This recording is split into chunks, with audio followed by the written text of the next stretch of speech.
नमस्कार, मैं स्वतंत्र कुमार और आप सभी का स्वागत करता हूं आपके अपने चैनल शॉर्ट हैंड टीम पर। तो दोस्तों, आज के इस वीडियो में प्रतिलेखन संख्या 53 के डिक्टेशन को हम लोग लेने वाले हैं। इसे हम लोग दो अलग अलग स्पीड में लेंगे। पहली बार में 90 की स्पीड में, तो दूसरी और आखिरी बार में इसी डिक्टेशन को हम लोग 100 की स्पीड में लेने वाले हैं। लेकिन अगर आपको ये नहीं पता है कि इसको संकेत लिपि में किस प्रकार से लिखा जा सकता है, यानी इस प्रतिलेखन के प्रत्येक शब्द की आउटलाइन क्या होगी, तो आप इसके पहले वाले वीडियो को जाकर के देख लें। उसमें हमने एक एक शब्द की आउटलाइन को लिख करके बता रखा है। तो 90 की स्पीड में आपका डिक्टेशन स्टार्ट होगा 5 सेकेंड के बाद।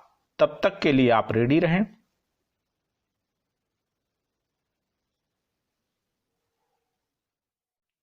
स्टार्ट। महोदय, हम सभी इस बात के शिकार हो जाते हैं कि अपने दलगत स्वार्थ में आकर गलत काम कर बैठते हैं। कभी भाषा और कभी किसी प्रदेश के स्वार्थ में ऐसे प्रश्न उठते हैं जो हमारे राष्ट्र की एकता को कमजोर करते हैं। अभी एक माननीय सदस्य ने यह प्रश्न उठाया और आरोप लगाया कि भारत सरकार कुछ प्रदेशों के साथ इंसाफ नहीं करती। भारत सरकार कुछ प्रदेशों के प्रति पक्षपातपूर्ण नीति अपनाती है। यही मनोवृत्ति है जिसमें एक प्रदेश को दूसरे प्रदेश के विरुद्ध भड़काया जाता है, एक जाति को दूसरी जाति के विरुद्ध खड़ा किया जाता है, एक धर्म को दूसरे धर्म के विरुद्ध खड़ा किया जाता है और एक भाषा और दूसरी भाषा वालों के बीच में भड़काव पैदा करके लड़ाई पैदा की जाती है।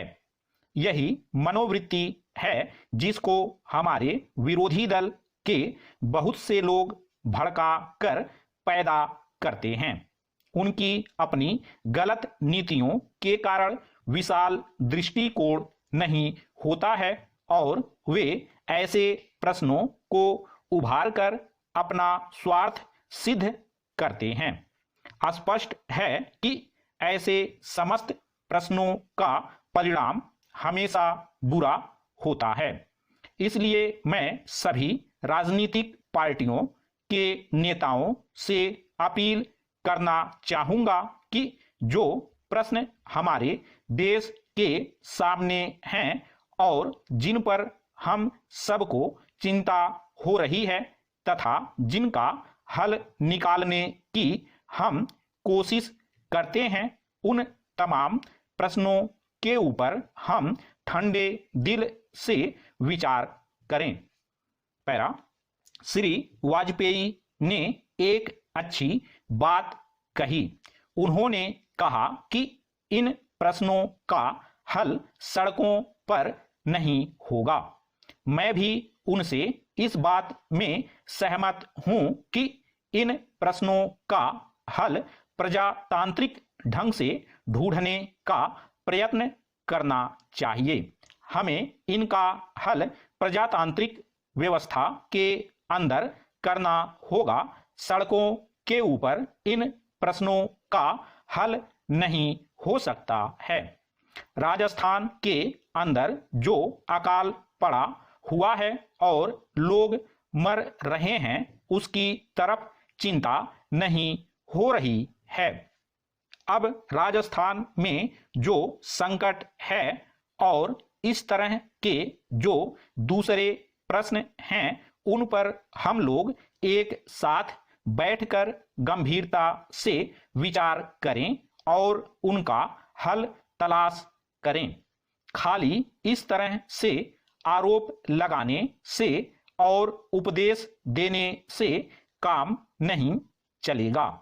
इस देश के अंदर बंगाल में बाढ़ से जनता पीड़ित हो रही थी और उसको अनाज, कपड़ा और जीवन की रोजमर्रा की आवश्यक सामग्री भेजने की कोशिश हो रही थी।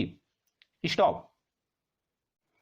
दोस्तों इसी डिक्टेशन को दूसरी बार में हम लोग 100 की स्पीड में लेंगे और आपका समय स्टार्ट होगा 5 सेकंड के बाद। तब तक के लिए आप रेडी रहें।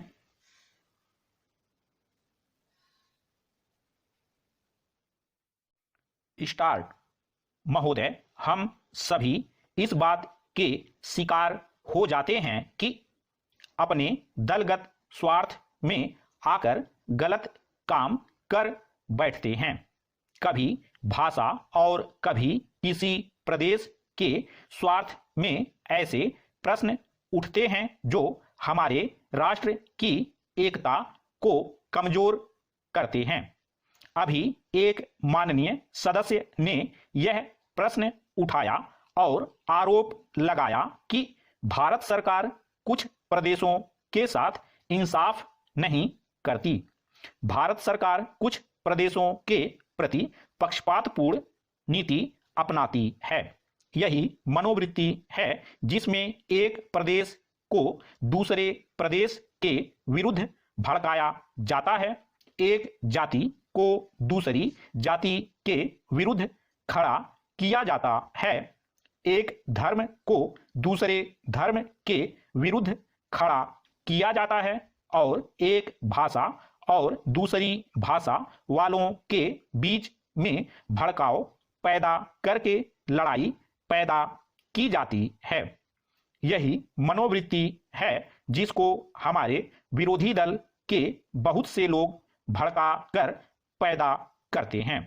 उनकी अपनी गलत नीतियों के कारण विशाल दृष्टिकोण नहीं होता है और वे ऐसे प्रश्नों को उभार कर अपना स्वार्थ सिद्ध करते हैं।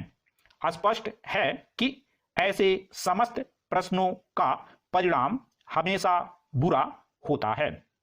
इसलिए मैं सभी राजनीतिक पार्टियों के नेताओं से अपील करना चाहूंगा कि जो प्रश्न हमारे देश के सामने हैं और जिन पर हम सबको चिंता हो रही है तथा जिनका हल निकालने की हम कोशिश करते हैं, उन तमाम प्रश्नों के ऊपर हम ठंडे दिल से विचार करें।